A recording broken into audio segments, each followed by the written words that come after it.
Well, good morning and welcome to Frankly Speaking here on WYDC TV Big Fox. I'm your host, Frank Aiken. We are broadcasting live from the Hesselson studio.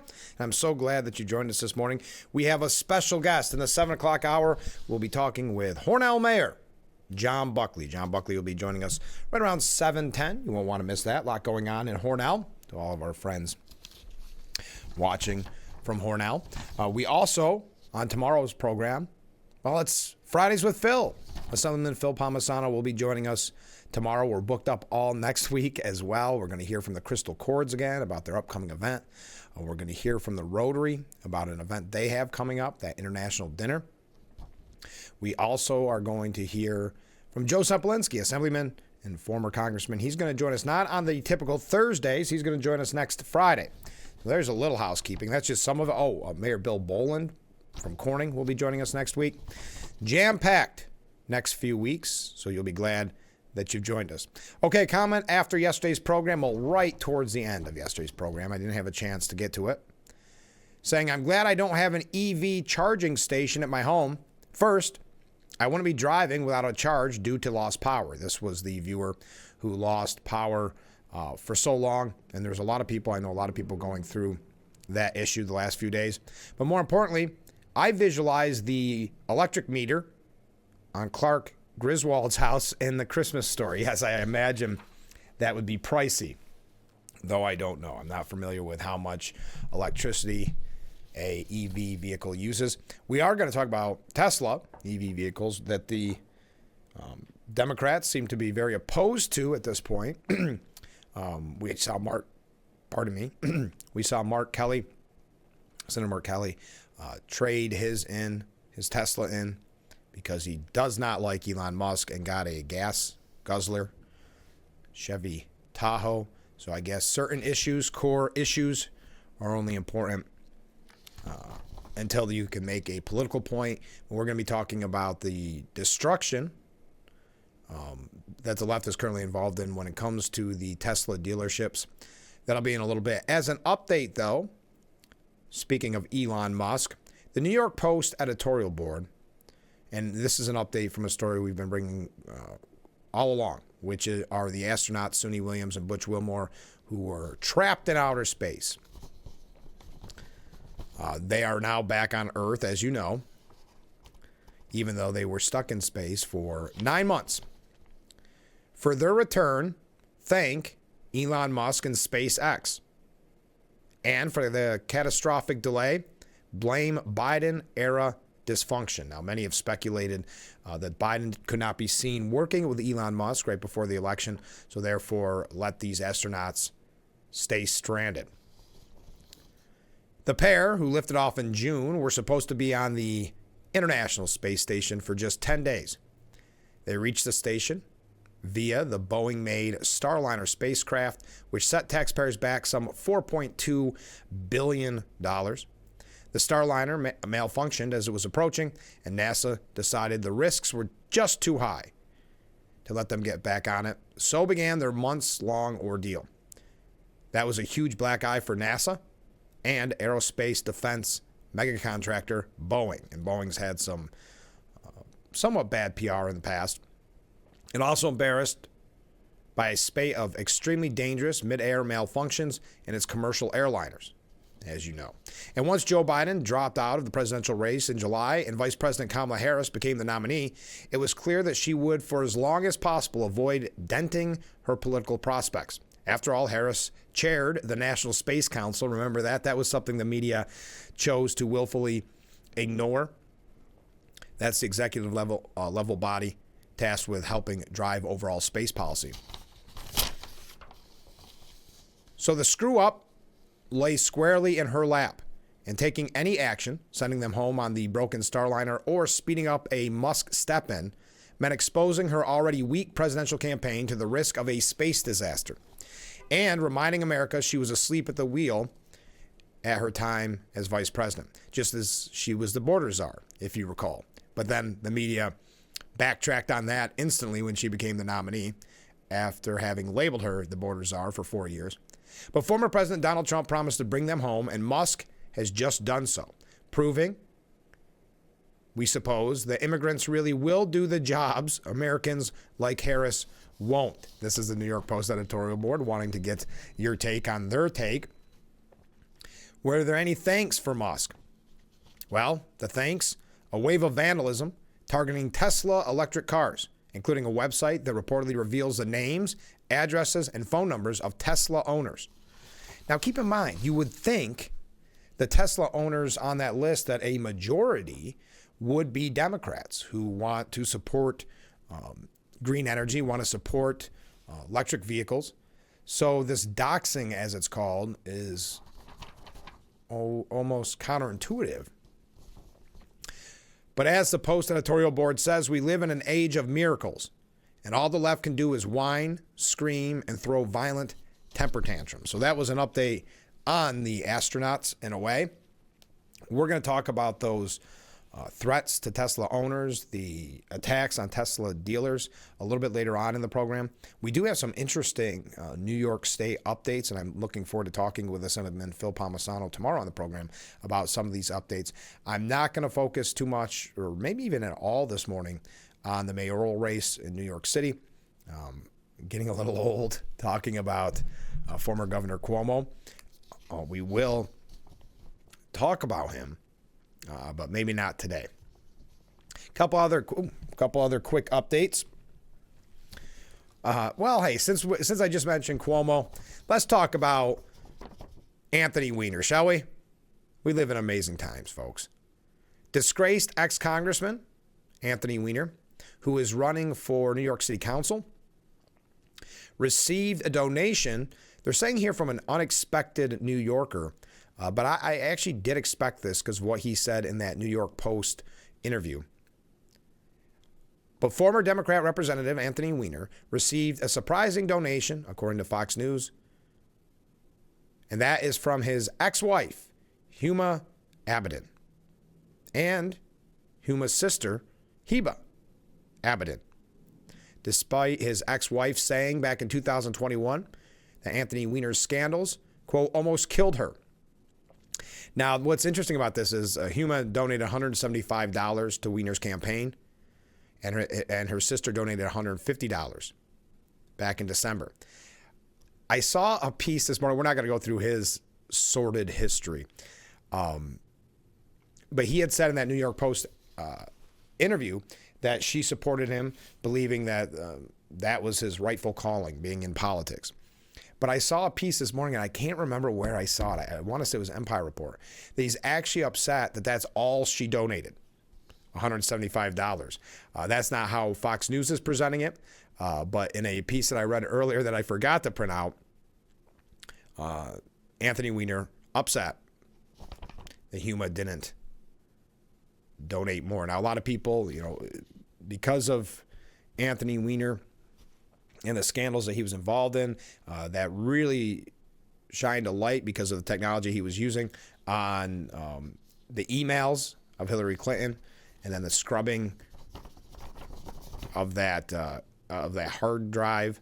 So a lot of people, not a lot of people, but some people speculate that really the end of Hillary Clinton started with Anthony Weiner. Kind of an interesting take, because if you weren't aware, Huma Abedin was a big, longtime aide for Hillary Clinton. But again, Abedin donating $175 to Anthony Weiner's campaign. Do you think Carlos Danger, as was his alias, do you think he will be victorious in that New York City Council race? You know what? The way things are in New York State right now, I could see us waking up the day after the election and seeing that Cuomo is mayor and Anthony Weiner is now on the city council. Yes, I don't know. And one last update to start our first segment here. A convicted criminal whose prison sentence was commuted by former President Joe Biden is back behind bars. Willie Frank Peterson, 52 years old, was convicted of conspiracy to distribute cocaine back in 2023 and was sentenced to 6 years and 3 months in jail. His sentence began September 13th, 2023. Per a January 17th executive grant of clemency, Biden commuted Peterson's sentence to 20 months, allowing him to leave custody shortly thereafter. Now, I know there's a lot of, coming from the Trump administration, there's a lot of concern about some of these grants of clemency and these pardons because so many were done with auto pen, and the president suggesting that Joe Biden didn't know what he was signing, that it was unelected aides that were pushing forward on these things and having the auto pen sign them. There may be something to that. But on Monday, Peterson was booked for multiple drug-related offenses in Alabama. The Dothan Police Department charged Peterson with 2 counts of unlawful possession of a controlled substance and 1 count of possession of marijuana. He was also arrested for possession of drug paraphernalia and 3 firearms-related offenses. So that I'm sure we'll see more of these stories, but a man who had his prison sentence commuted by President Biden now facing drug and firearms-related charges. Who would have thought that could happen? All right, when we come back, we're going to talk some New York State issues. We do have a lot to cover this morning, and we're going to be talking with Hornell Mayor John Buckley. I see some comments coming in. Keep those waves, keep those comments coming in, and we'll do our best to read as many of them as we have time for. Stay with us. This is Frankly Speaking on WYDC TV, Big Fox. The Frankly Speaking Roof Cam brought to you by Boss Security in Horseheads. Contact them today for all your business and home security needs. Welcome back. We're broadcasting live from the Hesselson studio. I'm so glad you've joined us. We're going to talk about Chuck Schumer here in a little bit as well. I don't want to put that aside. I don't know if you've seen that the long knives are out for him. This is something we brought. I want to say we were ahead of the curve on this because we started to see after that one anti-Elon Musk protest that he was at, and he started being mocked and ridiculed for his reaction at that event where he said, "We will win," after having just lost in historic fashion in November. And now because he, as they say it, not me, caved on the continuing resolution, many in power and many in the media calling for Chuck Schumer to step aside for new leadership. We're going to talk about that in a moment. But first, comments from viewers. NYSEG's higher rates and less service time, or let me try that again. NYSEG, higher rates, less service. Time to put the electric bus issue to the side for now and concentrate on policing NYSEG, who thought it was justified to okay a rate increase. I know there has been a lot of anger. We actually talked about it with Senator Tom O'Mara just a few weeks ago. I know there is a lot of anger with these new smart meters. We've had the conversation numerous times on this program, and a lot of people have weighed in with their bills, expressing their concern. So yes, it is time to put aside the electric bus mandate for schools and the fast tracking of all these kind of green energy policies by the Hochul administration, the Climate Change Superfund, which we talked a little bit about yesterday, which is punishing businesses for doing exactly what New York State required them to do, to follow all the rules. Now, 10 years after the fact, saying, you know what, we're still not happy. How about $75 billion? So yes, there's a lot of these policies that need to be pushed aside, especially to this viewer's point, for when the technology is actually there. The grid would not be able to handle this. And you've got to think of all these people. Think of the stories that we had of people losing their power for 24 hours or longer. Think of that if it were in the middle of January, and you had no heat, you had no way to eat. And if you had an electric vehicle, no way to charge it, you could be in a lot of trouble. And that's the push in New York State, is to make everything electric, and the grid is just not there to support it. Okay, comment from a different viewer. Good morning, Frank, and happy first day of spring. Well, thanks, Mark. The same goes to you. I see they apprehended MS-13 gang leader. Now, I never knew these gangs existed until ICE and the FBI started rounding them up and getting them out. Great job. Yeah, that's considered the leader. He's considered the leader of MS-13. They got him yesterday. That's a huge win. He was on the FBI's most wanted list, making huge moves in securing, obviously, President Trump has already securing the border, but taking out these gangs. So great news. And like you said, Mark, great job by ICE and the FBI. All right, let's talk a couple New York State issues this morning because I was surprised by this. We've been critical of Governor Hochul because when there was all these anti-Semitic protests, which we may talk about here a little bit later on as well, because Trump, as we know, arrested that one student or detained that one student for being a pro-Hamas, anti-Israel protester. Now we see a faculty member has had the same, I believe, faculty member. They worded it a little strange. A research graduate. Either way, we're going to get to the specifics of it a little bit later on. But another one has been detained. And we see some of the reactions from the universities. We are going to talk about that here in just a little bit. But the reason I'm bringing this up, when there was so much of this happening on the streets of New York City, and specifically an incident on the subway where someone wearing a mask was telling Jewish riders of the subway to basically show yourselves, raise your hands. So it was in a way to intimidate them, threaten them. And at that time, there was a lot of calls for a mask ban. Governor Hochul saying, we'll look into it. We've been critical because you've heard nothing else said about it. We assumed that the we'll look into it comment was a way to get credit for doing something while not doing something and not planning to ever do anything. Well, we did learn yesterday Hochul has made a last-minute push for the New York mask ban in the state budget, despite being silent on the issue in public. Now, like the New York Post editorial, or the New York Post, Von Golden said, despite largely abandoning the issue publicly. Sources familiar with the conversation said the governor is reviving the issue in her state budget talks with legislators. Hochul is likely to push legislation sponsored by State Assemblyman Jeffrey Dinowitz and State Senator James Skoufis. Quote, I've been pushing for the bill, and I'd be thrilled if we pass it in the budget or outside the budget. The bill would not ban masks outright, but would create an increased penalty for harassment when someone purposely hides their face while menacing or threatening violence against a group of people. So it doesn't have as much teeth as I think most people would like, but perhaps a step in the right direction. Hochul has been largely silent on banning masks in public since she first championed the idea last year, as the city saw a wave of anti-Semitic protests and incidents in the street and on subways. She said, she told reporters, I have said before that I support some variation on restrictions on use of masks, except for medical and religious reasons. Mask use in the commission of a crime are deeply troubling to me. We're having conversations. We'll see how it goes. Now, this mask bill is backed by the NAACP and Anti-Defamation League.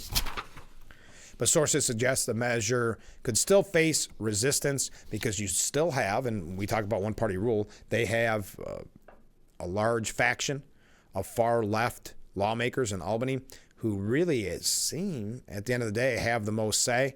And we know that Governor Hochul does not have that fight in her. The fight that she does have is to make sure that the hardworking men and women in New York City have to pay that tax, that congestion toll. She's fighting hard for that, and she fights hard against the corrections officers. But when it comes to fighting on something like this, I don't know if we'll see it. Assemblyman Ari Brown said, I hope they come to their senses. I have a feeling they won't. He sponsors a separate bill that would go further and ban all mask wearing while loitering in public with a group of 6 or more people. Assembly Speaker Carl Hastie hasn't totally dismissed doing something about mask wearing, noting that people have taken advantage of the gap in the law. It seems like very often it is up to Assembly Speaker Carl Hastie. That's one of the reasons why that involuntary commitment, can't remember the official term for it, but with people suffering mental health issues, he essentially said the devil's in the details, meaning that's not going to go through. They're not willing to support that piece of legislation. So again, the far left has taken control of Albany politics, if you were not aware by now. The legislature repealed a nearly century-old mask ban at the onset of the COVID-19 pandemic. Sam Berger, assemblyman from Queens, said the First Amendment does not grant you the freedom to harass or intimidate others. It's ironic how those who fought to tear away the masks of the KKK are now so desperate to hide their identities. So we'll see if that goes anywhere, but that is an update because, as I said, publicly, Governor Hochul has been very quiet on this issue. But we've seen with all this intimidation on college campuses, but also in the streets of New York City and elsewhere, that this is a step in the right direction if it goes through. We are going to talk a little bit more about those colleges, the funding that these colleges are losing, the protests in the street. We've got one other Hochul update when we come back. Keep those comments coming in, and we'll be right back with Frankly Speaking here on WYDC TV, Big Fox. The Frankly Speaking Roof Cam, brought to you by Boss Security in Horseheads. Contact them today for all your business and home security needs. Welcome back as we broadcast live from the Hesselson studio here on Marcus Street in Corning. Just to wrap up our discussion on Governor Hochul, according to the Watertown Daily Times, Hochul has softened her stance on hiring corrections officers that were fired over the recent strikes. Now, we know that there's a lawsuit that Chemung County brought in regards to this against Governor Hochul. We know Schuyler and Steuben have both issued strong statements against Governor Hochul. If you're not aware, Governor Hochul saying that the 2,000 corrections officers that were fired for being a part of that strike could not be hired. She signed an executive order that they could not be hired by state, county, or local governments. They could not work in that workforce. That they would remove them from the state registry of licensed police and peace officers for cause. She also signed an executive order requiring that no state agencies or local governments move to hire those corrections officers. Hochul's order was all-encompassing, blocking those COs from seeking any other law enforcement work in the state, as well as any work with other non-law enforcement agencies, offices, or local governments. That includes county sheriff's offices, which run the local jails in each of New York's upstate counties. The State Sheriff's Association has been in discussions with the Hochul administration, urging her to revoke or amend her order to allow the sheriffs to hire some of the fired COs to fill some of the estimated 1,000 open jobs at the county jails statewide. And we've talked with both Sheriff Schramm, who's a part of that lawsuit against Hochul, and Sheriff Allard. We've talked to them about this in the past, their needs for corrections officers. So that's why they're upset. They've been asking way before this ever became an issue for more corrections officers, trying to hire people to be COs. So for Governor Hochul to do that, many called it vindictive, petty. And we had statements from Congressman Langworthy, Assemblyman Phil Palmisano. We heard from Senator Tom O'Mara on this issue. Governor Hochul did say yesterday that her order barring local governments from hiring those officers would only stand until April 9th, but stressed that the ban on rehiring these COs would stand across all state agencies indefinitely. So understandingly so, she received some pushback, and she's now walking it back a little bit. She said, if these people want to go to work for local law enforcement, certainly that's their prerogative. But I just want to remind everybody, I'd be cautious. I'd be very cautious, because these individuals had a responsibility to protect the public and the incarcerated population, and they walked off the job for 22 days. Many of them, and that's something that's very hard to get over. She criticized the officers who walked out on the strike. She said they left their colleagues and other prison support staff unprotected, left the incarcerated people to their own devices, and risked the safety of the communities around the prison. Quote, there could have been an escape. The communities at large could have been in danger. That's what we had to deal with for 22 days. And to say that we're going to forget, I will never forget that. They're not even working for the state. They're not ever working for the state of New York. So saying that they can work at the local level, but not at the state level, ever again. She'll never forget. Taking a strong stance and it's always it's always for the weirdest things, going against the corrections officers. Again, she's being vindictive and petty on this, all because the corrections officers had the audacity to highlight the real clear safety issues within the prisons and the working conditions. I think most people, even if they didn't have a strong opinion on the strike itself, I think most people, when they saw shifts of 24 hours, sometimes 36 hours with the mandatory overtime, I think most reasonable people thought, why can the state do that to their employees when no other job would that be allowed? The labor board would be in a heartbeat if your boss told you it was mandatory you work a 24 or 36-hour shift. And you think about those shifts in the prison where it's a very dangerous setting and you are now running on fumes, having not slept for 24 or 36 hours, running on fumes. You can see how that would be a powder keg in and of itself. So just the fact that they brought up those issues, Governor Hochul is now, and I think the perfect word is vindictive, but now trying to walk it back a little bit. Hochul noted that they're being removed from the state police and peace officer registry, where disciplinary, training, and service-related records are kept for all law enforcement in New York.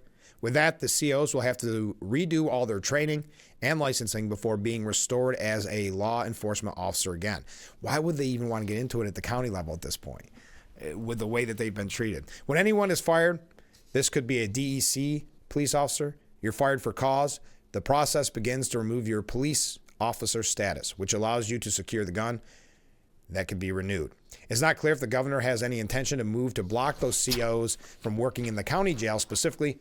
Sources with knowledge of a conversation between the governor's office and the Sheriff's Association said that on Monday, the governor had told the sheriffs she could move to block those COs from going back to work in a jail setting by restricting the certification they can reacquire. In that case, those COs would only be able to work as sheriff's deputies or patrol officers. A spokesman for Hochul's office only pointed back to the governor's comments from Tuesday when asked for clarification. State Republican lawmakers who have aligned themselves entirely with the COs over the illegal, not union-sanctioned strike have been criticizing the governor for a week over her order barring any state or local government offices from hiring them. The state Senate Republican Conference sent a letter to Hochul saying, "We believe this executive order is punitive and will only have a ripple effect impacting not only the 2,000 corrections officers, but also the members of the National Guard that must continue to serve in our state prisons." The Republicans said the ongoing deployment of thousands of National Guard troops has had profound negative implications for those service members, with reports in the media that they're living in stark, unsanitary, and poor conditions and continue to be deployed under a state order that provides lower pay and none of the benefits that a federal deployment offers. Quote, "Because you have not asked the federal government to mobilize our Guard under Title X, they continue to not be entitled to the same benefits, protections, and comprehensive health care coverage as our active military members." They've also requested that Hochul extend the timeline for striking COs to return to work, to rescind the firings for at least a little more time, to give more officers a chance to return to the state prisons. We did have an article that some of these people that were fired were on leave, medical leave. One story was of a lady that was pregnant and had some health issues, and she was fired because she did not return to work. So this is quite a mess. I will say I've been surprised and I don't know why I am. I don't know why I use the term surprised, but the lack of coverage, not by local outlets, but by kind of statewide outlets and even national outlets on this. 2,000 corrections officers fired by Hochul, and it's barely a blip on the national scene and on the state scene. But I did want to give you that quick update before we take a break. When we come back, we're going to talk about Chuck Schumer. The long knives are out for Senator Schumer. We talked about Nancy Pelosi. Nancy Pelosi loves being the kingmaker, doesn't she? This is very reminiscent of when she took Joe Biden out. Loyal to the Democrat Party for 50 plus years, Joe Biden escorted out, essentially, of the campaign by Nancy Pelosi. Now Nancy Pelosi does everything with strategy. And her strategy, she went on that program and said, I don't do anything for nothing. And that's what Chuck Schumer did. She did that publicly because, yes, there is a war behind the scenes to oust Schumer from leadership. There is also that push, and it's a ways away, but that push for AOC to primary him in the Senate race. But I think that is I think it's next year, but it might even be 2007. So we're going to talk about Chuck Schumer when we come back. Keep these comments and waves coming in, and we'll be right back with Frankly Speaking here on WYDC TV. Big Fox. Stay with us. Brought to you by Boss Security and Horses. Contact them today for all your business and home security needs. We've got so many comments coming in as we broadcast live from the Hesselson's studio. Thank you for joining us this morning. As I said, Hornell Mayor John Buckley, friend of Frankly Speaking, he's going to be our guest in the 7 o'clock hour. All right, some viewer comments. Good morning. Well, good morning. The dim-witted one-party rule Democrats, yes, the one-party rule in Albany, are and have been on the wrong side of every issue, i.e., EV mandates, funding of police, or lack thereof, right? Coddling of criminals, sanctuary cities, to name but a few irrationally conceived ideas of theirs. Don't forget to vote in 2026. Well, yes, and don't forget to vote this year, too, for the local races. It does make a difference. That's where some of the up-and-comers that we could be talking about for assembly or senate or for governor come from at the local level. All right, comment from a different viewer. President Trump is supposed to sign a resolution to dissolve the Department of Education and have the states take over. Yes, that was a late night kind of breaking news. I'm glad you brought that up, Mark. Thank you. I have it in my stack of paperwork, but I got kind of sidetracked. But Trump to order a plan, it's a plan to shut down the education department, which remember, you're going to see a lot of outrage in the media over this. This was a campaign promise. This was not a secret. So when people voted for President Trump, this was a part of their vote. President Donald Trump plans to sign an executive order Thursday calling for the shutdown of the U.S. Education Department, advancing a campaign promise to eliminate an agency that's been a longtime target of conservatives. Now, keep in mind, and we've heard this for a couple of weeks that this was going to happen. Keep in mind this was done from an anonymous source, so we don't know the time frame. He's talked about doing this for a long time. A White House fact sheet said the order would direct Secretary Linda McMahon, remember, her job is to try to lose her job, essentially, to take all necessary steps to facilitate the closure of the Department of Education and return education authority to the states while continuing to ensure the effective and uninterrupted delivery of services, programs, and benefits on which Americans rely. So this sort of plan to shut it down, the Trump administration has already, but it is ultimately shutting it down. Let me just reword that. The Trump administration has already been gutting the agency through layoffs and program cuts.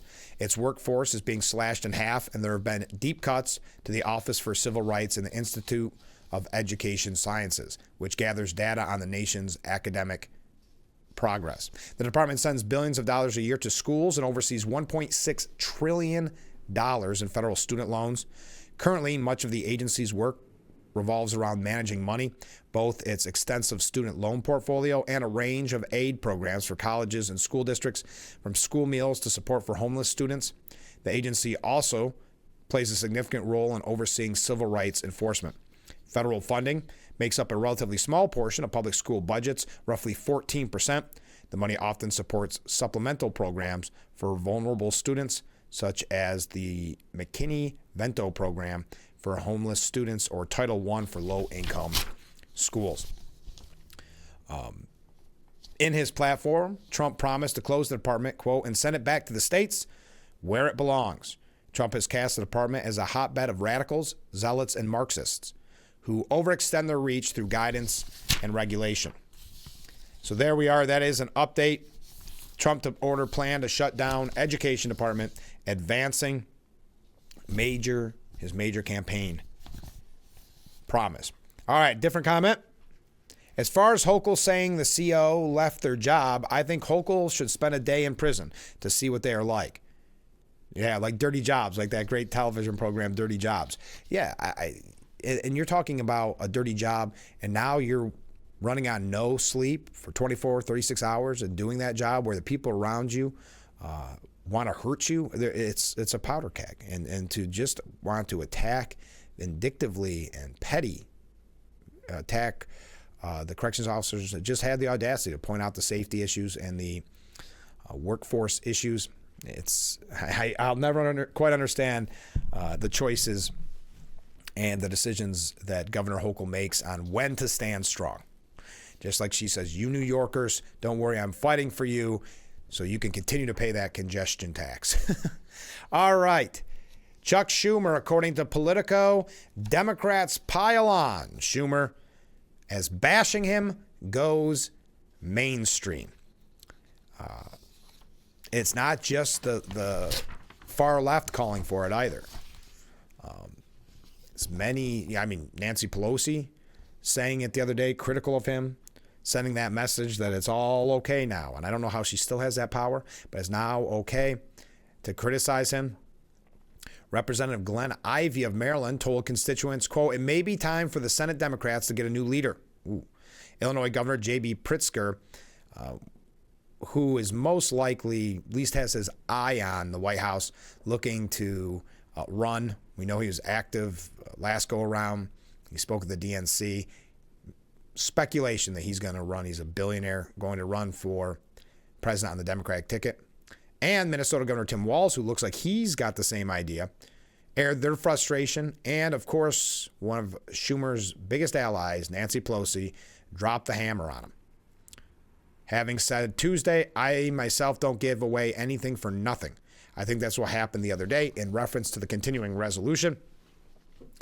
So now, 5 days after the continuing resolution vote, Schumer bashing is going mainstream. Again, this coming from far left Politico. Continuing a drumbeat of criticism that first started when he announced he would join Republicans, 8 other Democrats, and 1 independent to advance the bill to fund the government. What began with activist groups and progressive members of Congress has moved toward both the party's political center and the nation's heartland, including to possible 2028 contenders. Pritzker said, I disagree with what he did, and vehemently so. Tim Walz, you may recall he ran for vice president, said Democrats gave up their leverage. And then, of course, there was Pelosi. Pelosi saying, gave everybody a permission slip. This is what they're saying. Pelosi gave everybody a permission slip to carry on. And they did. Ivey saying, I respect Chuck Schumer. I think he had a great, long-standing career. But I'm afraid that it may be time for the Senate Democrats to get a new leader. Now, he's been defending his decision. He's been making the rounds because he has a new book out. Kind of poor timing for him with all this news coverage, unless maybe he wants the news coverage. But for instance, during Chris Hayes' show on MSNBC, who would normally be just, you don't even really have to practice. You don't even really have to be concerned at all. He went after Chuck Schumer. I'm going to talk about that in just a moment. But when let's talk about it right now. When he was on Chris Hayes' program on MSNBC, again, this is where Democrats go to say whatever they want. It's easy. You're not going to get hit with any hard questions. Well, he was by Chris Hayes. He said, I'm a smart politician. I can read what people want. Emphasizing that while Republicans put forward a terrible, terrible bill, a shutdown would have been so much worse. I couldn't tolerate it. I couldn't live with it, meaning the government shutdown. Is it weird when someone has to tell you they're a smart politician? In Pelosi's home state, Derry Srago, a Democrat strategist, insists that these types of disagreements are just business as usual for Democrats. That's just what we do. You know, we're this dysfunctional family that agrees on one thing, and that is we want to protect the interests of ordinary working Americans. Have you done a good job showing that? Schumer hit cable again Wednesday morning, working to shift the focus to the party's messaging against Donald Trump. Now we can really go after him. Let the public know who he is. Once they know who he is, show them what we have done and want to do. Do you think the public, coming from a self-proclaimed smart politician, do you think the public doesn't know who Donald Trump is? You don't think he's got the coverage? You don't think you've had plenty of opportunity to attack him? By the way, just the access to the press and access to media that Donald Trump is given is, I don't know how he does it, to be honest with you. It is nonstop coverage with whether it's him holding a press conference. Oh, wow, I'm running late. Whether it's him just talking with reporters. We're going to talk a little bit more about Chuck Schumer when we come back. Not a lot more, because we've got a lot to cover. And as I mentioned, John Buckley's going to be with us in the next hour. So stay with us. We'll be right back with Frankly Speaking here on WYDC TV, Big Fox. The Frankly Speaking roof cam. Look at that beautiful view of historic Market Street. That view is brought to you by Boss Security in Horseheads. Contact them today for all your business and home security needs. We are broadcasting live from that exact street in the Hesselson studio. Let's go to some viewer comments. I think NYSEG needs to be investigated. They put in smart meters and eliminated jobs, but are charging more. Thank you for that. I know we've heard from a lot of people with their issues with NYSEG. We talked with State Senator Tom O'Mara a couple weeks about it, so I appreciate your concern. Comment from a different viewer. I recently have made up my mind to move out of New York State. And this is common. I know there was that poll that showed how many. It was so many New Yorkers. I can't remember the exact number because numbers don't always stick well in my head, but there's a large amount of New Yorkers who have this 5-year plan, which is, well, they can't move out today, maybe because of job or family responsibilities, but they're planning on it in 5 years. It sounds like you've made up your mind, maybe in a similar fashion. The viewer continues, and as a result of watching the governor of Virginia on Fox Live, Glenn Youngkin, I checked out what the homes were for sale or rent in that state. Based on the cost I saw, I'll have to look elsewhere, even though Virginia is a front runner in every aspect of economic development, growth and employment, etc. Plus, I don't like poisonous snakes. I can't blame you. I don't like poisonous snakes, or really any snakes for that matter.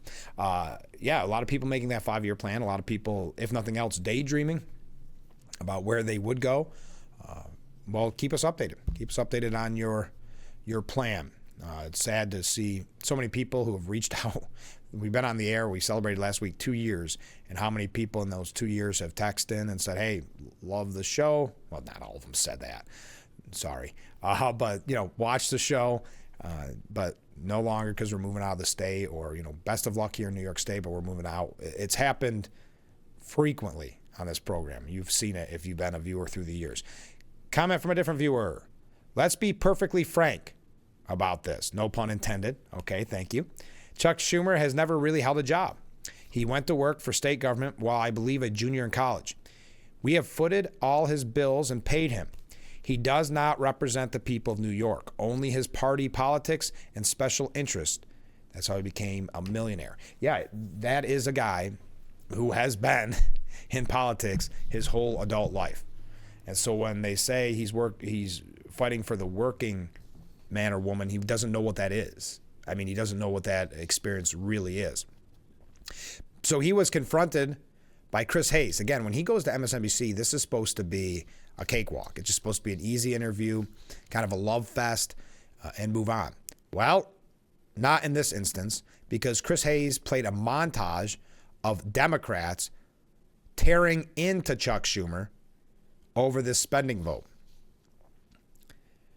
Peering through his trademark glasses, Schumer sat through criticism from prominent Democrats who accused him of giving up the party's leverage.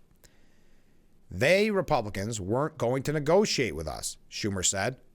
So there were two choices only. Hayes then told Schumer to take a listen, noting that the criticism came not from backseat drivers, but from major figures like House Minority Leader Hakeem Jeffries, Representative Alexandria Ocasio-Cortez, AOC, Senator Chris Murphy, Pennsylvania Governor Josh Shapiro, and former House Speaker Nancy Pelosi. And I'm not going to go through what each of them said because at this point it's not necessary. Murphy said that, again, I don't want to go through each of the quotes. Schumer continued to defend the choice, arguing the choice of a shutdown was so severe, you're giving them the keys to the city. It would be nice if we had a third choice, but in the Senate, the only two choices were these choices. Now, this started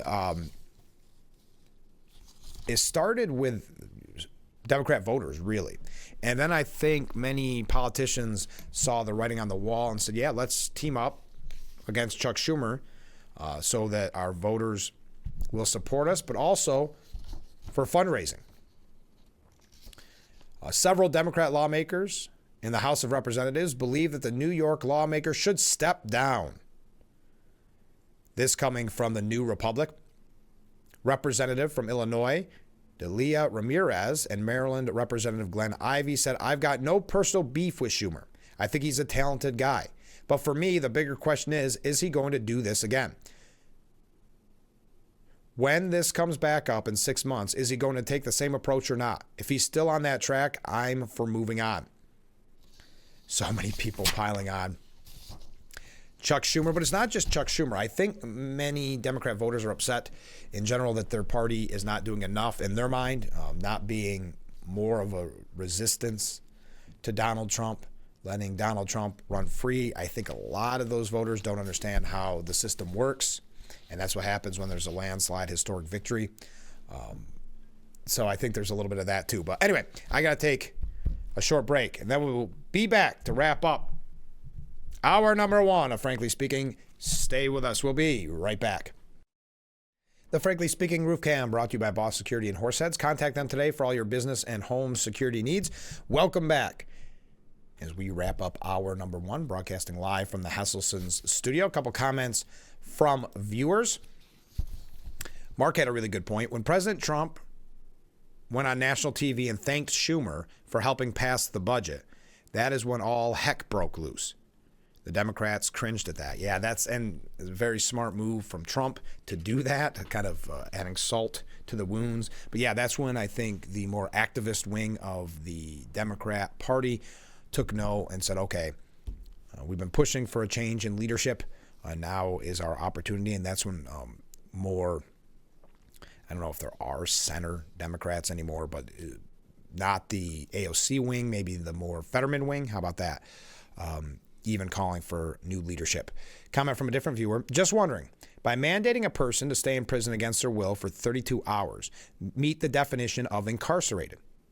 They should be covered under federal law of treatment of incarcerated individuals. Ergo, indict her, meaning Hochul, under federal law. If I were on the jury, I would show her mercy. I don't know if that was a typo at the end or not. Interesting point, suggesting that the COs meet the definition of incarcerated when they're being forced to work 24 to 36-hour shifts. Thank you for that. Well, it is hard to believe. Hour number one in the books. We do have one or two more updates on Democrats, kind of piggybacking off of this topic with Chuck Schumer. We have quite a few things here about President Trump in general. So we'll get to all that. And Hornell Mayor John Buckley will be joining us right around 7:10. I wanted to remind you that tomorrow is Friday with Phil. Phil Palmisano will be joining us tomorrow on the program. A little bit later, next week, I should say, we'll hear from the Rotary about their international dinner coming up. Soon we're going to hear from the Crystal Chords. That may be on Monday. I'll have to get my book out. But next Thursday, we talk with Corning Mayor Bill Bolin. And then on Friday, it's former congressman, current assemblyman, and the chairman of the Steuben County Republican Committee, Joe Sopolinski, will be joining us next Friday. So if you got any questions for any of those guests, feel free to write in to that number on the bottom of your screen. But hour number one in the books. Hour number two, mere moments away. Stay with us. Welcome to hour number two of Frankly Speaking, broadcasting live from the Hesselson studio here on Marcus Street in Corning. Thank you for joining us. We got a couple comments we'll read from viewers. And as I mentioned, Hornell Mayor John Buckley will be joining us here in just a little bit. All right, comments from viewers. The Democrats are in a tizzy because the only card they have to play is to hate Trump. That card is now voided. They are now dealing with a president who follows through with his agenda and shows up to work every day. And if you look at, shows up for work every day is an understatement, isn't it? I'm not sure there's any breaks. It seems like one long work day. He's so busy. But to your point, if you look at the polling,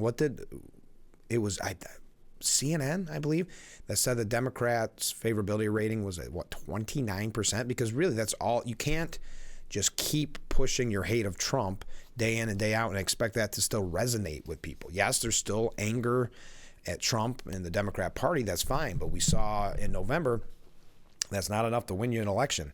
And now you have your own party angry at you because you're not doing enough. And that's what's happening, which we're going to talk about here in just a second, with Hakeem Jeffries, just like it's happening with Chuck Schumer. There was a lot of criticism of Jeffries for not doing enough, number one, to get Harris elected, but then to fight back against Trump. So that's going to tie in perfectly with what I'm talking about next. But one other comment from a different viewer: the first step to fix the state starts local, county, town, city, and school board. Think of those people first. No one does. People leave because of taxes. Yes, people don't, and that's why on this program we try to have so many local guests that are running for office, because very often people don't pay attention. If they vote, they're not even sure who they're voting for, just going into the booth and checking a name that looks familiar to them. This is not everybody. I'm not trying to insult everybody. But in many instances, not even going out to vote when it's a local year. This is a huge local year.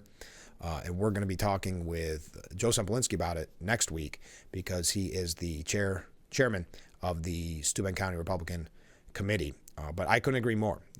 And you talk about people leave because of taxes, and then they go out and vote. What do? They vote for an increased school budget. So you're right. It does all boil down to the local level, because those people affect your life more day to day. And that's why we try to do our best to get you all the information about the candidates before you head into the voting booth, so that you can be the most informed. So thank you for that comment. All right, so Hakeem Jeffries is facing Los Angeles donor backlash. He was holding a big ticket fundraiser. One attendee said, or not a non-attendee, said, "I'm not interested, skipping it," said a very dependable Democratic check writer. The Democrats are all about the midterms. Great. But that's next year. They're blowing it against Trump now, the producer said. A lot of that is on Hakeem, Schumer, Pelosi, and the rest of them. Ooh, Pelosi's name being thrown around in there. She's still very much trying to play kingmaker, as we saw with her criticism on Chuck Schumer. So that's very interesting, that they're blaming the kind of the old leadership. Now, Hakeem Jeffries is relatively new to that group, but still many questioning him, not believing he's doing enough. A reliable ATM for Democrats. Some Hollywood donors are disappointed with where the party has been, or rather not been, over the past 2 months. One Hollywood Democrat supporter said, "Why is there no plan, no strategy besides showing up on MSNBC? Trump said what he was going to do. Even if they thought only half of it could happen, they should have been prepared. They should be protecting people, vets, from Trump and Elon Musk." So it's not just Schumer that is receiving this criticism. In this case, donors. That Hakeem Jeffries is facing donor backlash. I think you're going to see more of this because Democrat voters are angry. We see them with the various protests that have been happening quite frequently. We can talk more about that if you want, but I don't want to. There's a few things we have to get to. And like I said, we're going to be talking with John Buckley here in just a little bit. Trump did fire both Democrat FTC commissioners.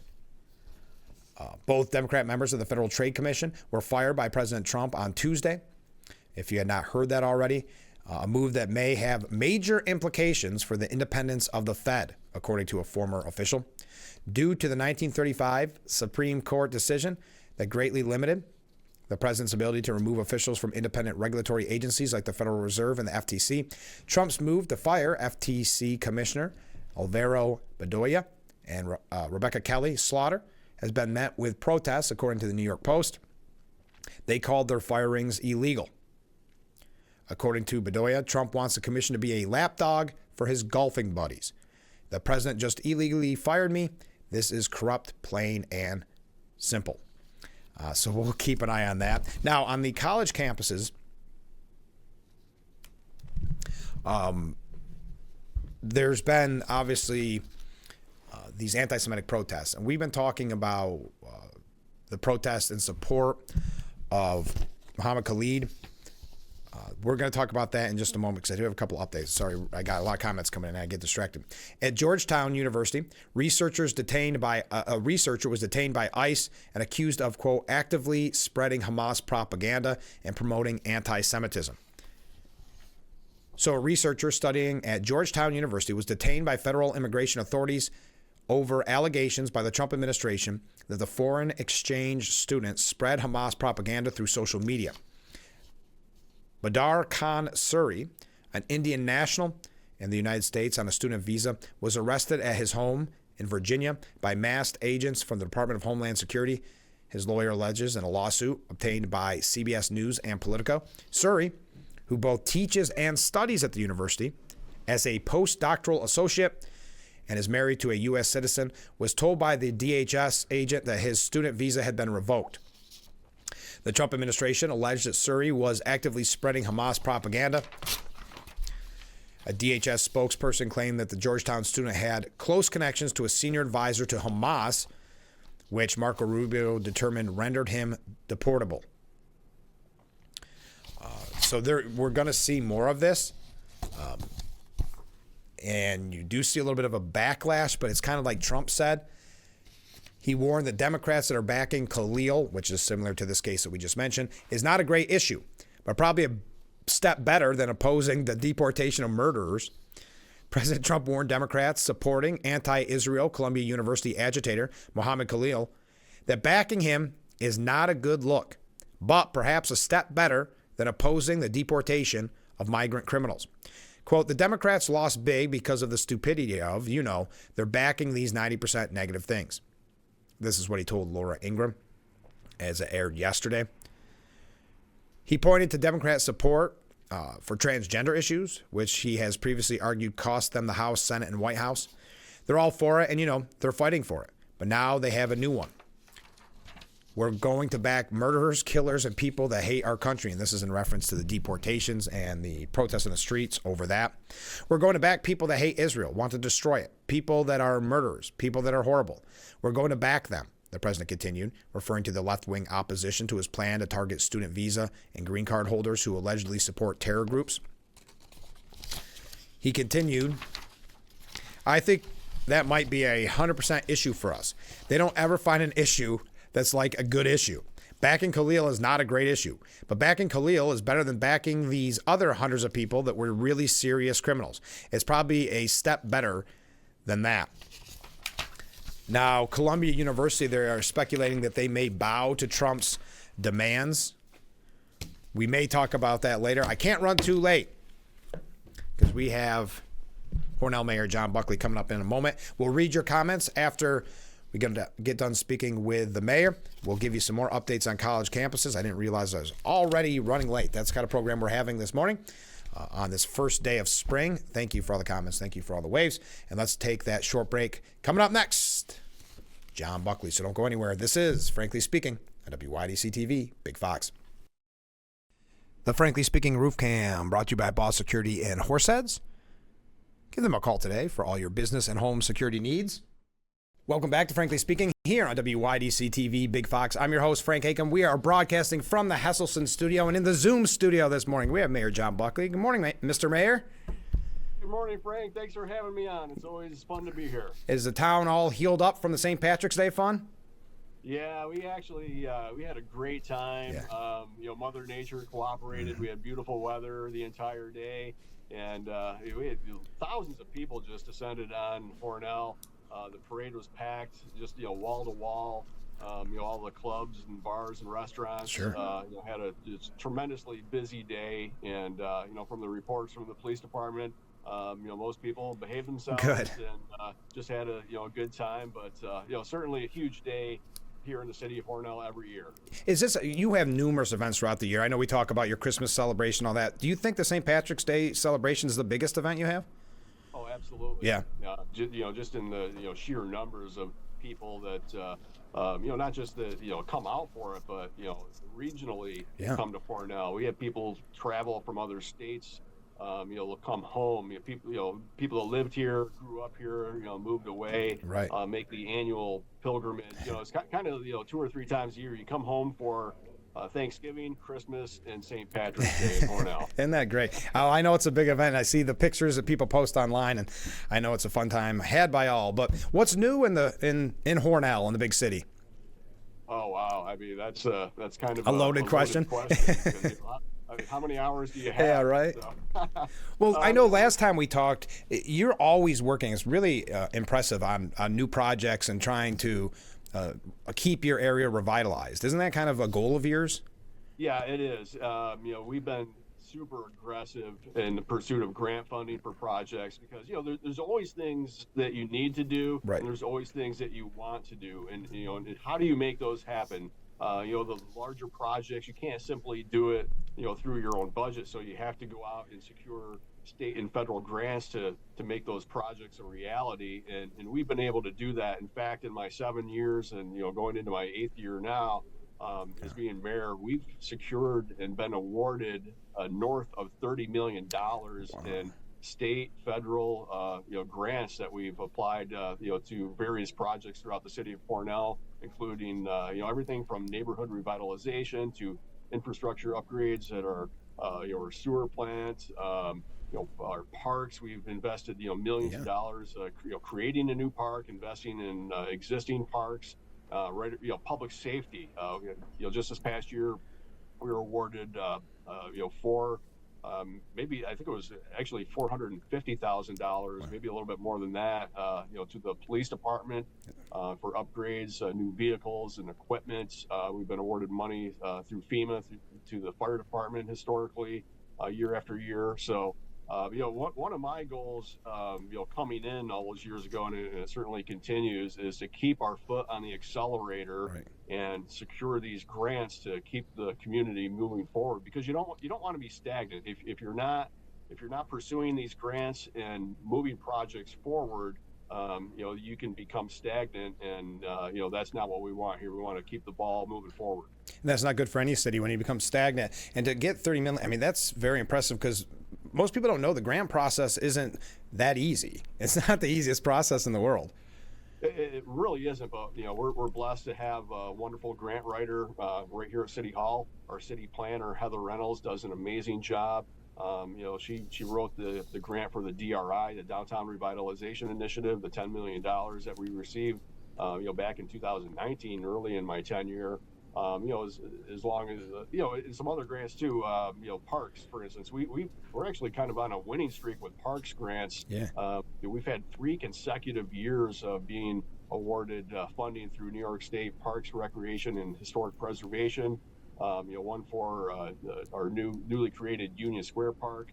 We had a project at James Street Park, the Veterans Memorial at James Street Park, that we just completed. That was over $1 million project, and then just recently, Frank, and this is exciting to me, we were awarded $430,000 through Parks and Rec to do an addition to our skate park. And wow. I say that because I used to ride BMX, right? And used to spend a lot of time doing that, so it's kind of near and dear to my heart, to keep investing. But having these 3 consecutive grants being awarded through New York State Parks, that addresses all 3 of our parks right here in the city of Hornell. That's great. And what that really does, it really unlocks more recreational opportunities for our residents, and it draws more people from out of town too. Like the skate park, for instance. If you're a skateboarder or you ride bikes or inline skates, those people will travel. You'll travel to another community, to frequent those parks, and we've certainly seen that in the past. And even with our other parks, down to James Street, we added 6 pickleball courts. Oh, yeah. We've got people coming from out of town, from everywhere. This past year, we had people from Pennsylvania that were part of a pickleball group. Yeah. And they would travel around to different communities. We had people from all over, and the place is just absolutely packed. But there's an economic development piece of that puzzle too, Frank, because if you're traveling here, you're gonna get gas here, you're gonna have lunch here, maybe stop at a store, pick something up. So there's all these little incremental pieces to it as well. Yeah, I think we talked about this actually last time you were on the program. Did you ever imagine that there'd be so much dedication to pickleball? People do not mess around when it comes to pickleball. Well, I remember, early on, it was, just kind of getting its footing, and I'd have some people mentioning, you should build some pickleball courts. Pickleball, it's a fad, right? Yeah. And then you remember Tom Brady, the old quarterback, got involved in it, and then the popularity, started to rise very quickly, and before we knew it, we were designing the project at our park. We wanted to include a couple pickleball courts, and then we were, really looking at it, and it was still exploding. Oh yeah. So we decided, okay, we're not just going to do a couple; we're going to do 6. So we added 6 more.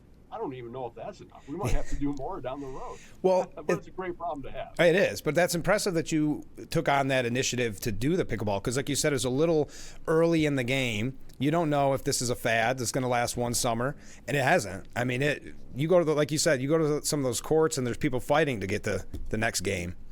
Yeah, and that's a true story, because we've had the situations where the courts are full, and then you have some people that go down and they're waiting, and they're waiting patiently, and some frustration can set in. Sure. So we've had those types of things, but again, it's great to see so many people taking advantage of it, getting out in the fresh air, getting some exercise, and and the beautiful thing about pickleball is it's for all ages. Yeah. Young and old, seniors. I've seen seniors down there just whipping up on the younger kids. I know. It's amazing. Yep. No, it is pretty amazing just to see the popularity of pickleball. But it's also with these last few nice days that we don't always get in March with the weather. I'm sure they've been full. I'm sure all your parks are full, and that's why it's nice that you did kind of get ahead of the curve there and have improvements to your park. Yeah, absolutely. And we took down the nets on the tennis courts and pickleball courts over the winter just to store them. But once the weather broke, I had the DPW get right down there. It's like, okay, let's get those nets up. We're going to be complaining. Going to be coming down, and they have been. So now, you mentioned you're going into your 8th year, which just seems unbelievable as mayor. And I know that you recently announced that you're running for a 3rd term. Did you ever think that you'd be in it for this long and going for a 3rd term? What did you think? Because you were relatively new to politics, but you took it on head first and changed things in Hornell. And I know you're a humble guy, so you don't want me bragging on you too much, but I mean, the fact that we're talking about Hornell being Republican powerhouse, I think most people would be shocked if they would have heard that 15 years ago, 20 years ago. Yeah, Frank, when I was younger, I never had any, desire or, aspirations to run for public office, let alone, run for mayor. Right. But you get older, circumstances change, you get involved, and, it's kind of what I did. And I got involved, I started going to meetings, ended up serving on the zoning board of appeals for a few years, then decided to run for council. And you and I know each other personally, and I'm one of those guys that if I'm doing something, I'm doing it all the way. Yeah, right, exactly.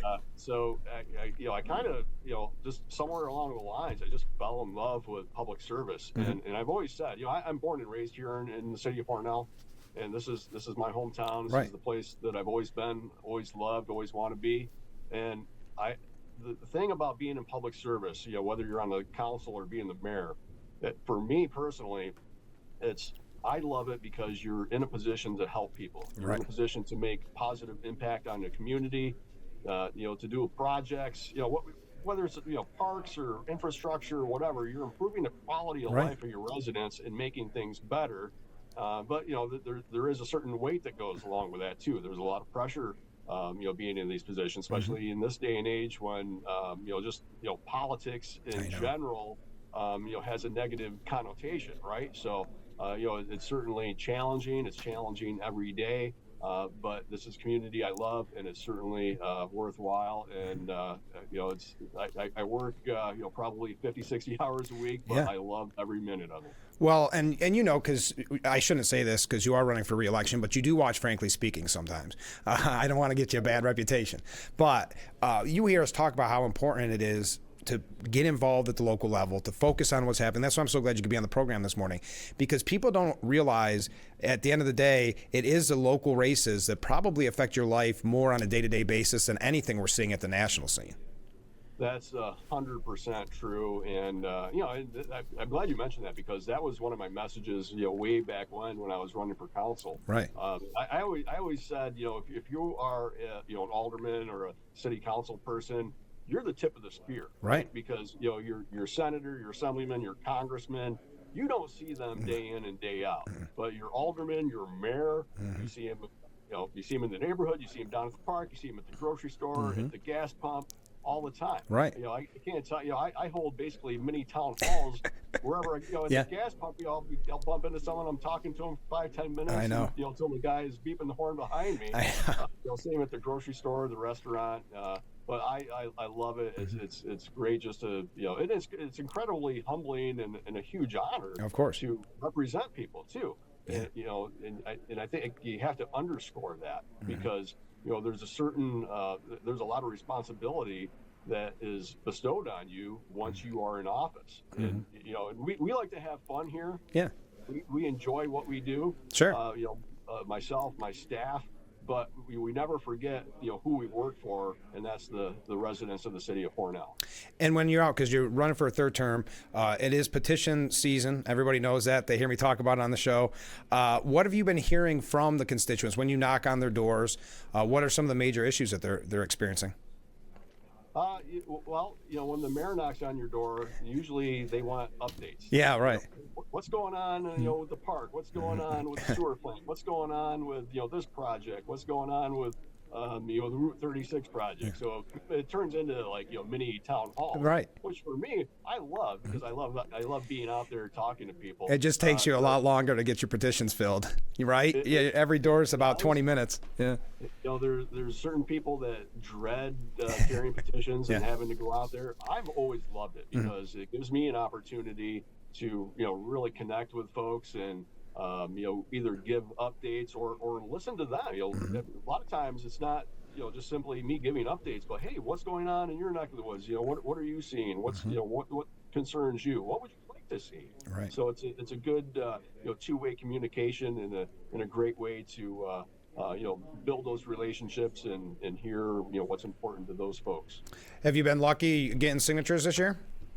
Oh yeah, I've been over in my neighborhoods, and and the way our committee's set up, we have committee people throughout the city, so we try to stick in our own neighborhood, so we're not tripping over each other, knocking on the same doors. But we have a pretty good system in place. But it's all been positive. I will say this year, people seem more receptive to opening their doors. I don't know if it's getting away from the COVID mindset, but the last 2-3 years before, it was very difficult, and I've had easily days where I'm filling up a whole sheet by just going out a couple hours in the afternoon. Yeah, I'm seeing the same thing. People are, a little bit more willing to not just open doors, but have, longer conversations. And plus the weather doesn't hurt either. No, it's nice. No, exactly. So you mentioned the committee, the Republican committee, and of course we haven't spoken since the Lincoln Day dinner, but that's the kickoff to the season, right? That's arguably the biggest Republican event going. Yeah, well, I don't think it's, arguably, but I think it is. Right, yeah, fair enough. We had, a big event, probably the largest dinner we've had in the last several years. Wow. Just a huge turnout, a lot of excitement, a lot of enthusiasm. Not just, what's going on nationally, but here locally, too. We have a great slate of candidates on the city council that are running. Of course, myself, we've got, candidate running for county legislator. So, we're moving things forward here. Yeah. A lot of excitement and enthusiasm. And, I think people like to be a part of that and kind of, kick off the year.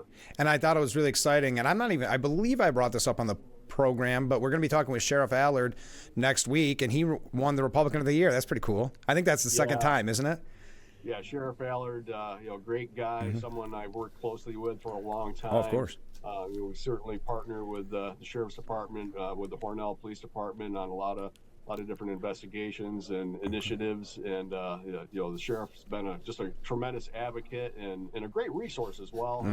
I want to throw in Under Sheriff John McNellis, who doesn't really get talked about or nearly enough, but he does a fabulous job over there too, and they make a great team together. So we're happy to present the award to the sheriff, and it was very deserved, deserved honor, and we're glad to see it. Well, I'm going to talk with him next week. I want to hear all about it. So looking ahead, when you talk about the petition process, you looking for the third term, are there any goals you have going forward if you are lucky enough to win another term?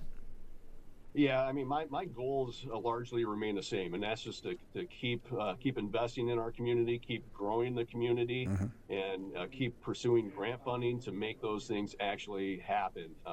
There's when you're the mayor or a city manager in the case of Corning, there's always needs. You always have infrastructure needs.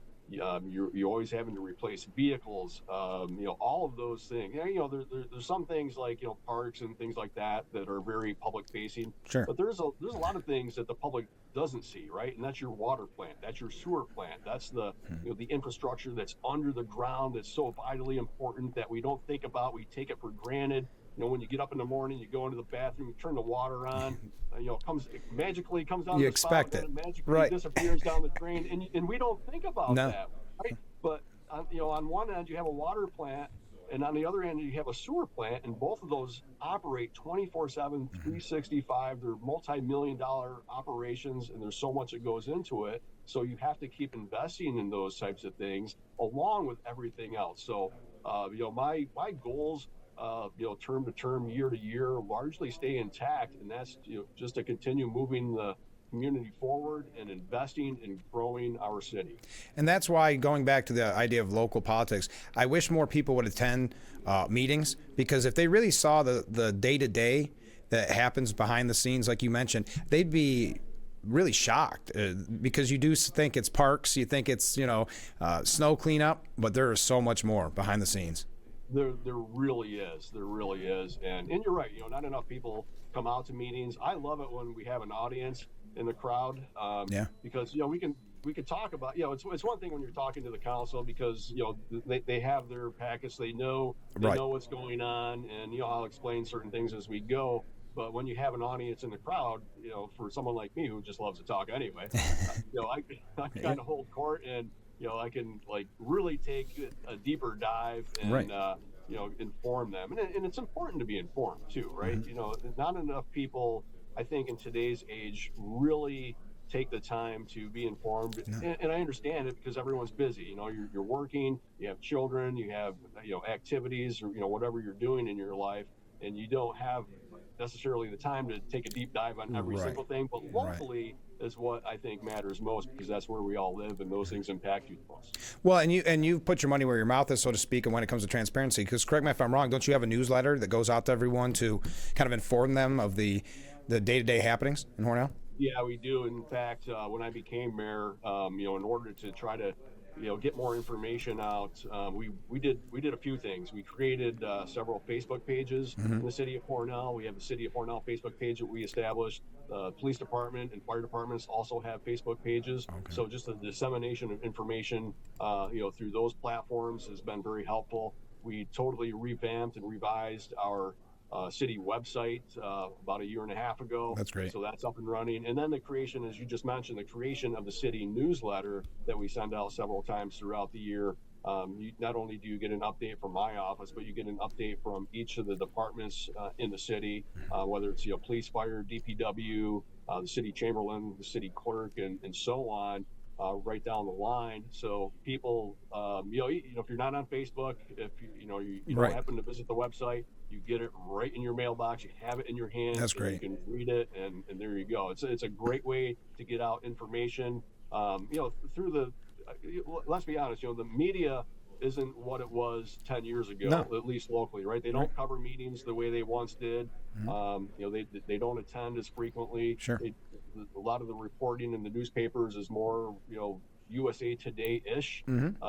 So the local stuff doesn't get covered. So, what do you do for, if you're a municipal official? You have to try to get that information out, and that's what we've been trying to do, and we've been pretty successful at it. And also in Hornell, you just have an awkward, not demographic, but the location there when it comes to media coverage, because you're technically in the Elmira Corning market, right? But then Buffalo's not covering you, and people from Elmira aren't coming in. It's just, it's really tough. So that's why I think it is important to get this information out. And we started a newsletter program in Irwin, and it's so refreshing to see people say, I didn't know this about this department, or I wondered when leaf pickup was. They want to know, but perhaps they're busy and they don't want to spend a couple hours at a meeting once a month, right? Yeah, I think you hit the nail on the head.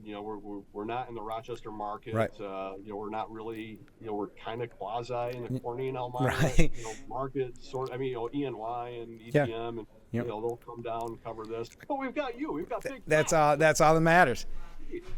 You got where it counts most, buddy. Right here on Frankly Speaking. On that note, so any way that people can help your campaign as you look for a third term? Yeah, you can come out and vote. Easy. You make it easy on people.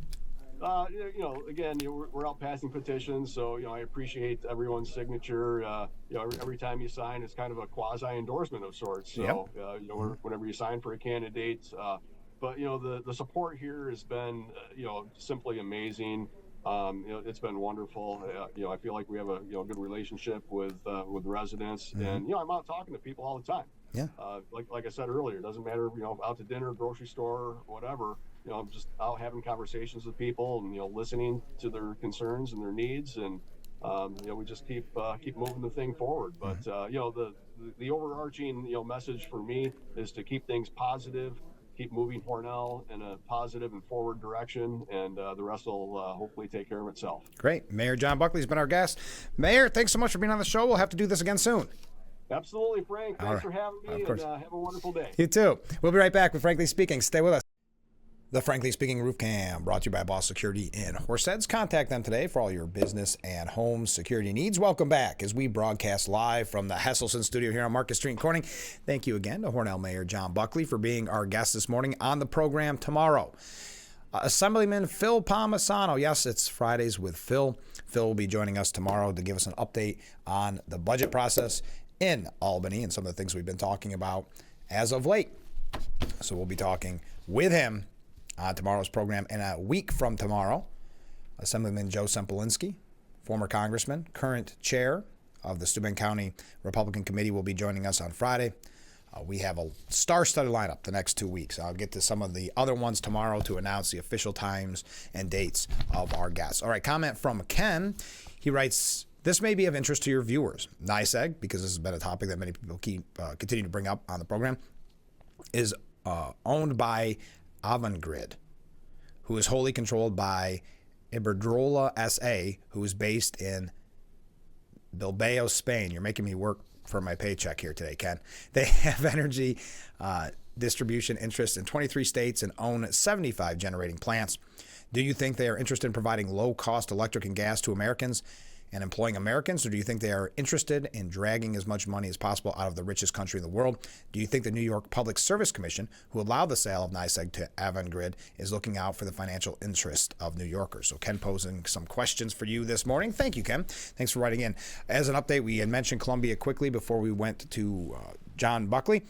Columbia University may bow to Trump's demands because of that $40 million federal funding deadline. Some of the suggestions, demands that President Trump has made include a mask ban and a major crackdown on campus anti-Israel protests. The deadline looms to comply or risk losing some $400 million in federal funding. Claiming the Ivy League school has failed to follow anti-discrimination laws, the Trump administration announced plans earlier this month to claw back the grants and contracts representing roughly 8% of its U.S. taxpayer funding, pending a review period which ends on Thursday. Citing unnamed university officials, the Wall Street Journal described that there is some frustration developing among the school's board of trustees, with some in favor of giving into the demands and others voicing concerns that acquiescing would mean Columbia was, quote, trading away its moral authority and academic independence for federal funds. Well, kind of what you're doing. There's an interesting piece by Matt Tabai at the New York Post saying that American colleges are hoarding billions of dollars and yet still cry poverty as Trump targets their federal funding. 20 years ago, maybe even 10, there's stories about the administration cutting grants to universities and detonating thousands of campus-related jobs. They called it horrifying. But the education sob stories now flying off the presses have a gigantic lie of omission. Take, for instance, Johns Hopkins. NBC News was one of the many to highlight the grave consequences the new administration's policies have had on the famed institution, noting, quote, the changes will also have an economic impact in Baltimore because the university is the largest private employer in Maryland. NBC pointed out that about half of Johns Hopkins funding last year came from federal research dollars. It seems odd that the largest private employer in Maryland is half funded by the federal research dollars. When there's money on the line and university presidents have time to compose their thoughts, expect the ultimate in soaring attitudes. Daniels didn't disappoint. In a letter, our bond in a moment of challenge. He explained that Johns Hopkins holds a particular place in the ferment of American, indeed international higher education. And when it all boils down to it, I don't want to get into all of this. You can find the whole article yourself. But the fact is, and we've talked about this extensively in the past, many of these schools have these endowments, some totaling in the billions of dollars. That to Mr. Taib's point, it's a lie of omission that is not mentioned when you talk or when you read the media coverage of it. I can't get into all of it because it's a lengthy story and a lot of numbers, but I would recommend that you check that out at the New York Post. We got to take a short break because we are running a little late with the mayor. I had so many questions for him, and I thank him for giving us so much time. So let's take that short break, read some of your comments, keep them coming in, and we'll be right back with Frankly Speaking here on WYDC TV, Big Fox. The Frankly Speaking Roof Cam, brought to you by Boss Security in Horseheads. Contact them today for all your business and home security needs. We are back, broadcasting live from the Hesselson studio. I'll take another short break here in just a moment. Comment from a viewer: Columbia should lose its funding, period. Thank you very much. We have a few comments that we're going to read when we come back about this violence that we've been seeing at the Tesla dealerships. Talk about that. Did you see, though, just quickly, border czar Tom Homan was being interviewed, and they asked him about the criticism he's been receiving from Representative Alexandria Ocasio-Cortez. He says he takes that as a sign of doing the right thing.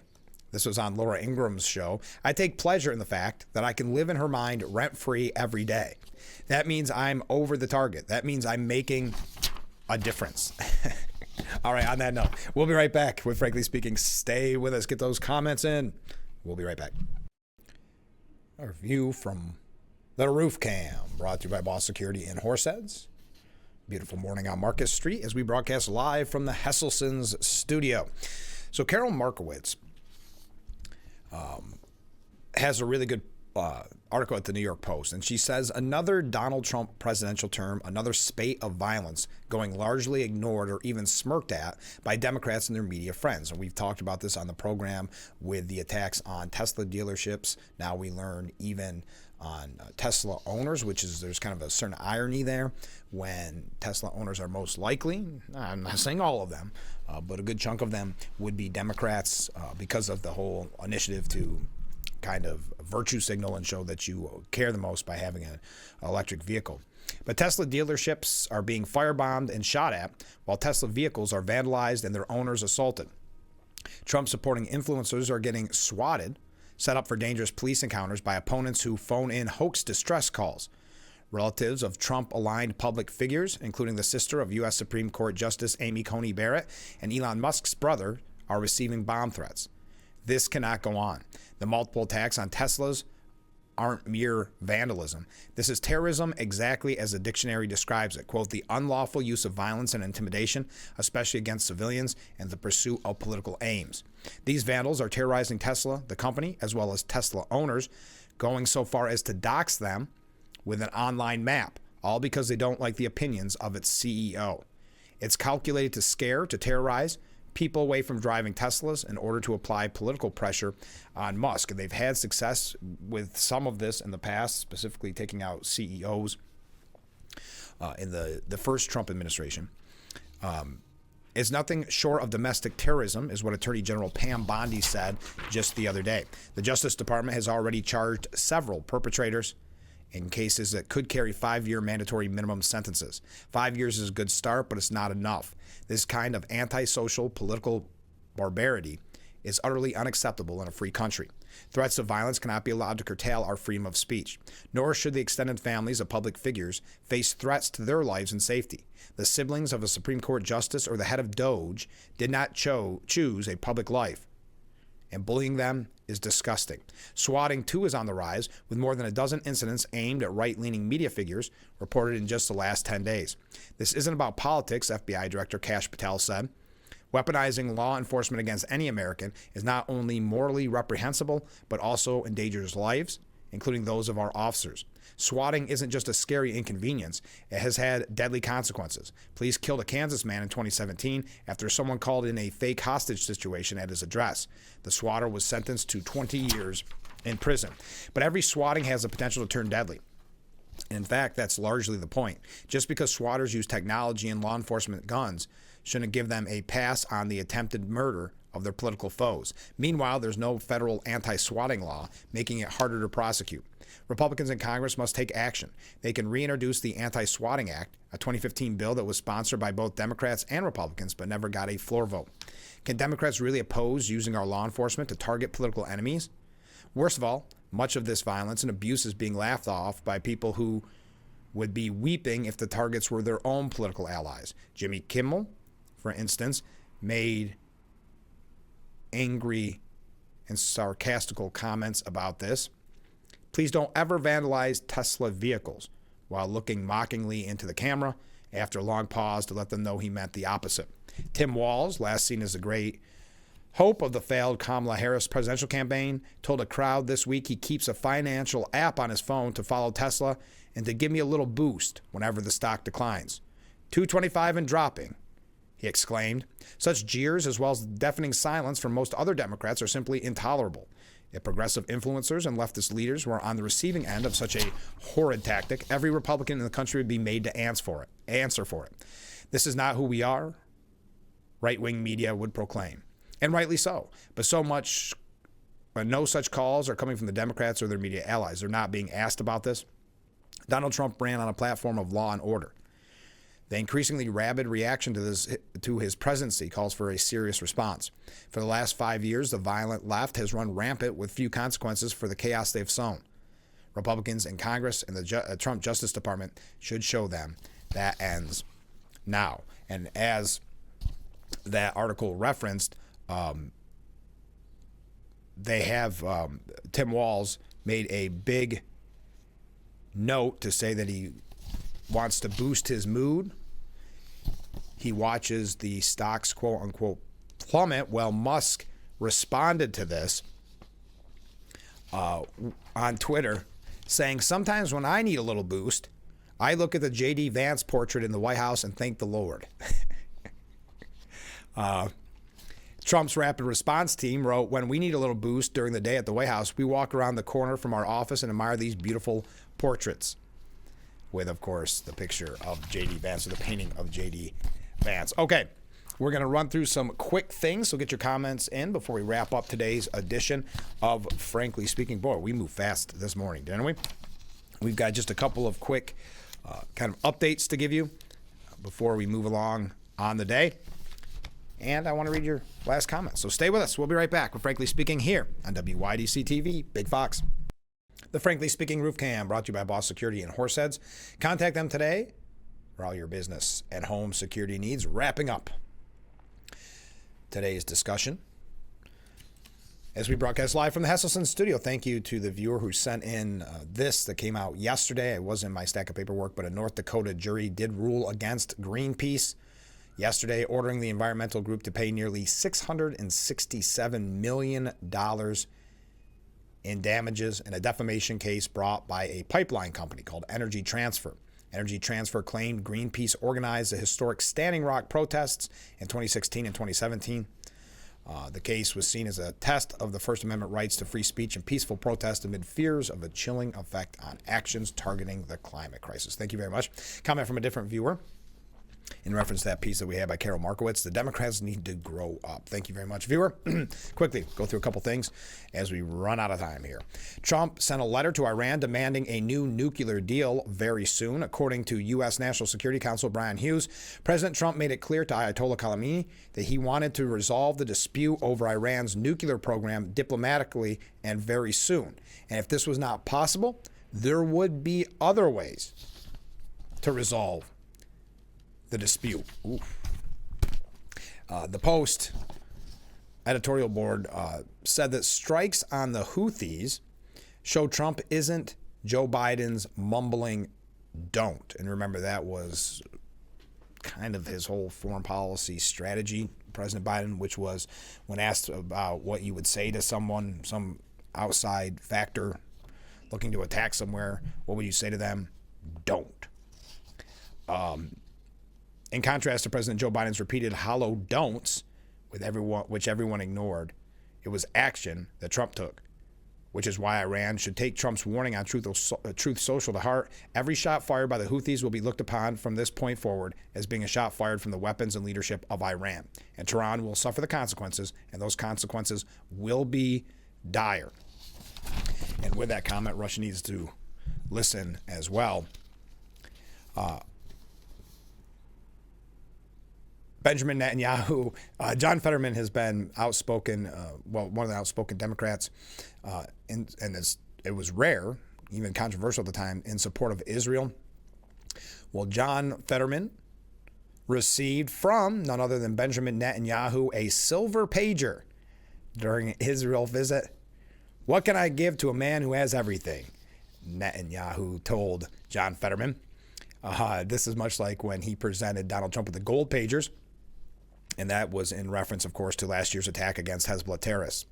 He said, what can I give a man who has everything? How about giving him a beeper? Netanyahu said to Fetterman.